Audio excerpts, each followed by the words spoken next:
All right, NT Loop Mini hand shift plank. It's a pretty standard exercise. Been around certainly for a long time.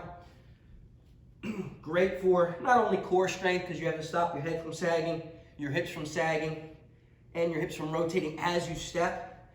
But what we're really doing this for here is the additional shoulder stability aspect of things. So the addition of the NT Loop Mini gives you a little more tension this way, right? So you're getting more of that posterior shoulder, rear delt, some of those elements. But each time that you step, if I go real slow here and I pause, what am I doing right now? I'm having to control my whole body weight off this one arm. When I shift and bring this over, I have to control my body weight off this arm. Now what's this doing? Look, gravity is trying to do that to me. It's trying to pull me down to the ground. So what does my scapular muscles have to do? It has to reverse that.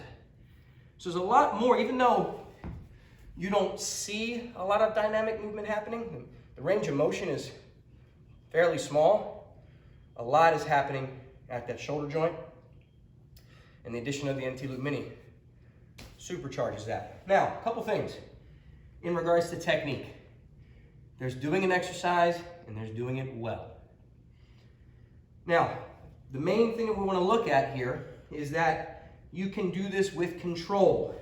So I don't want to see a lot of wobbling at the hips. I want to see very stiff spine the whole time, not a lot of rotation. And if you go real fast, like this, that's a different exercise, but you're really not giving yourself time to control and stabilize off your shoulders. So take your time with it and give those shoulders a chance to do their job and stabilize. That's why we use this exercise. Last point is in regards to how wide your feet are. The wider, I'll turn this way so you can see, the wider I put my feet, the easier it is for me to control rotation. There is a point, however, though, where if I put my feet any closer, it almost makes me want to wobble, just by the physics of it. So my recommendation is to start off at your shoulder width apart. If that's too difficult, go slightly wider than your shoulders.